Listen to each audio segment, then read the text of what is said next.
केंद्रीय मंत्रिमंडल के मेरे सहयोगी श्री अमित शाह, अलग अलग राज्यों के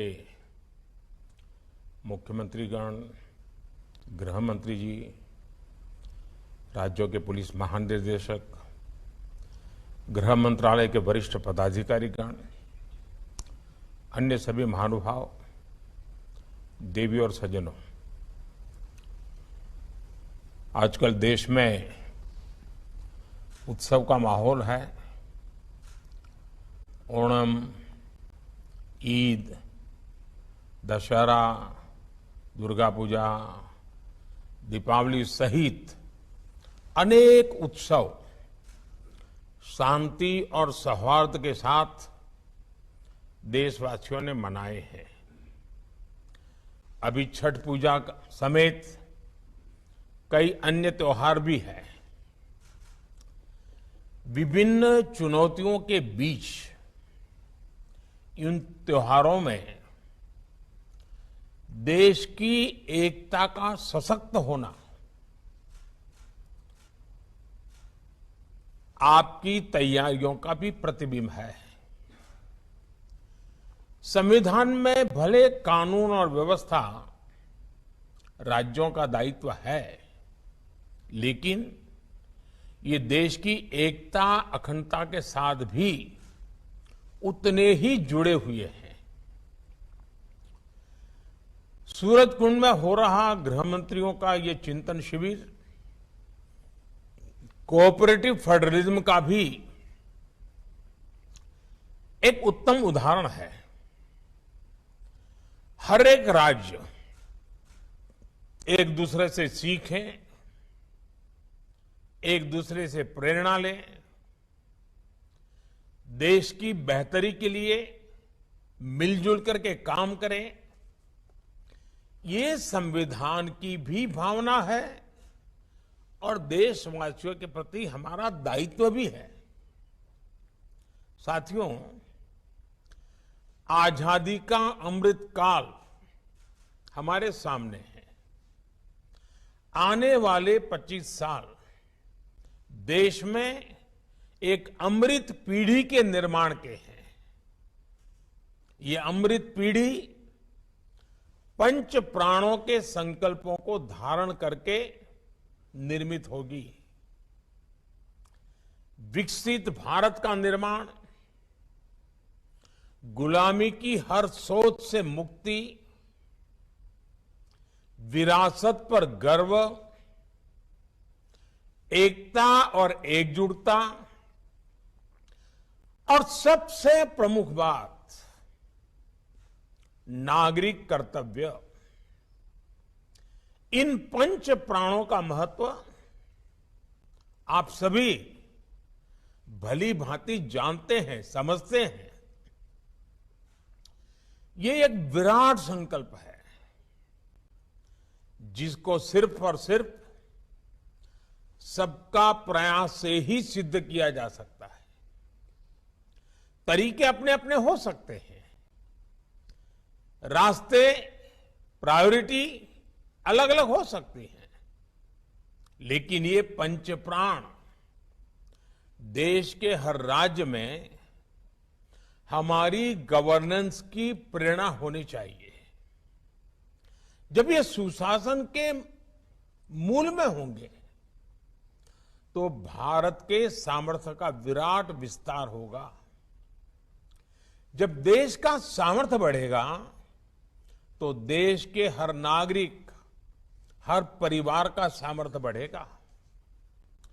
यही तो सुशासन है जिसका लाभ देश के हर राज्य को समाज की आखिरी पंक्ति में खड़े व्यक्ति तक पहुंचाना है।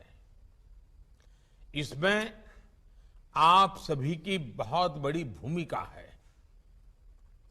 साथियों, यहां आप में से अधिकतर या तो राज्य को नेतृत्व दे रहे हैं या फिर सीधे सीधे कानून व्यवस्था की जिम्मेदारी निभा रहे हैं। कानून व्यवस्था का सीधा संबंध राज्य के विकास से है। इसलिए राज्यों में विकास के लिए अनुकूल वातावरण बनाने में आप सभी के निर्णय और नीतियां और आपकी रीति ये बहुत अहम है। साथियों, कानून व्यवस्था के पूरे तंत्र का विश्वसनीय होना जनता के बीच उनका परसेप्शन क्या है, ये भी उतना ही महत्वपूर्ण है। आपने देखा है कि जब भी कोई नेचुरल कैलेमिटी होती है, प्राकृतिक आपदा होती है, तो इन दिनों एनडीआरएफ की, एसडीआरएफ की एक पहचान बनी हुई है। उनका यूनिफॉर्म, उस संकट के समय पहले पहुंच जाना, और इसके कारण देशवासियों के मन में इनके प्रति एक विश्वास बना है कि भाई ये आए हैं, चलिए संभल जाएगा, ये जो कह रहे हैं मानना चाहिए, इनकी बातें अगर स्वीकार करेंगे तो हमारा नुकसान कम होगा। और आप देखिए एनडीआरएफ में है कौन भाई, एसडीआरएफ में है कौन? आप ही के सब साथी हैं, सुरक्षा बल के जवान ही हैं, लेकिन समाज में उनके प्रति बड़ी श्रद्धा बन गई है। आपदा के समय में जैसे ही एनडीआरएफ, एसडीआरएफ की टीम पहुंचती है, वैसे ही लोगों को संतोष होने लगता है कि अब एक्सपर्ट टीम पहुंच गई है, अब से अपना काम कर लेंगे। साथियों, अपराध वाली किसी भी जगह पर जैसे ही पुलिस पहुंचती है, लोगों में ये भाव आता है कि सरकार पहुंच गई। कोरोना काल में भी हमने देखा है कि किस तरह पुलिस की साख बेहतर हुई थी। पुलिस के लोग जरूरतमंदों की मदद कर रहे थे, जरूरी संसाधन जुटा रहे थे, अपने जिंदगी को दांव पे लगा रहे थे, यानी कर्तव्य परायणता में कोई कमी नहीं है। जरूरत अच्छा परसेप्शन बनाए रखने की भी है। इसके लिए पुलिस बल को प्रेरित करना, उसके लिए प्लान करना, हर छोटी मोटी चीजों पर लगातार मार्गदर्शन करते रहना, कुछ गलत होता है तो रोकना, ये हमारी एक जीवंत प्रक्रिया होनी चाहिए, ऊपर से नीचे तक हर पल होनी चाहिए। साथियों, हमें एक बात और समझनी होगी, अब कानून व्यवस्था किसी एक राज्य के दायरे में सिमटी रहने वाली व्यवस्था नहीं रह गई है। अब अपराध इंटरस्टेट और इंटरनेशनल हो रहे हैं, यानी टेक्नोलॉजी की मदद से एक राज्य में बैठे अपराधी दूसरे राज्य में भयंकर अपराध करने की ताकत रखते हैं। देश की सीमा से बाहर बैठे अपराधी भी टेक्नोलॉजी का जमकर गलत इस्तेमाल कर रहे हैं। इसलिए हर राज्य की एजेंसियों का आपस में तालमेल, केंद्र और राज्य की एजेंसियों का आपस में तालमेल, ये बहुत जरूरी है। और इसीलिए आपको मालूम होगा, मैंने डीजीपी कॉन्फ्रेंस में कहा था कि 2 एडजॉइनिंग स्टेट होते हैं, उसके जो एडजॉइनिंग डिस्ट्रिक्ट होते हैं, उन्होंने पीरियोडिकली बैठ करके दोनों राज्यों के उन दोनों जिलों की समस्याओं का संकलन करना चाहिए, साथ मिलकर काम करना चाहिए, उसी में से ताकत बनेगी। कई बार केंद्रीय एजेंसियों को कई राज्यों में एक साथ जांच करनी पड़ती है, दूसरे देशों में भी जाना पड़ता है। इसलिए हर राज्य का दायित्व है कि चाहे राज्य की एजेंसी हो, चाहे केंद्र की एजेंसी हो, या संबंधित कहीं किसी और राज्य से संपर्क आता है, सभी एजेंसियों को एक दूसरे को पूरा सहयोग देना चाहिए। कोई बड़ा है, कोई छोटा है, किसका अधिकार है, उसी में कभी कभी तो हम देखते हैं एक आध एफआईआर रजिस्टर नहीं हुई, क्यों नहीं हुई? तो बोले ये तय नहीं हो रहा है कि वो जो जगह है वो इस थाने में पड़ती है कि उस थाने में पड़ती है। ये जो चीजें हैं वो सिर्फ पुलिस थाने तक नहीं है, राज्यों के बीच भी हो जाती हैं, केंद्र और राज्य के बीच में हो जाती हैं, भारत और विदेश की व्यवस्थाओं के साथ हो जाती है। इसलिए हमारी एफिशिएंसी के लिए, हमारे आउटकम के लिए, सामान्य नागरिक को सुरक्षा देने के लिए हमारे बीच में तालमेल, संकलन, सहयोग बहुत अनिवार्य है। और इसके लिए जितना संकलन बढ़ेगा, आपके राज्य की भी ताकत बढ़ने वाली है। साथियों, साइबर क्राइम हो या फिर ड्रोन टेक्नोलॉजी का हथियारों और ड्रग्स तस्करी में उपयोग, इनके लिए हमें नई टेक्नोलॉजी पर काम करते रहना होगा। अब देखिए, हम 5G के युग में घुस गए हैं, तेजी से 5G पहुंचने वाला है। अब 5G के जितने लाभ है, इतनी ही जागरूकता भी जरूरी रहेगी।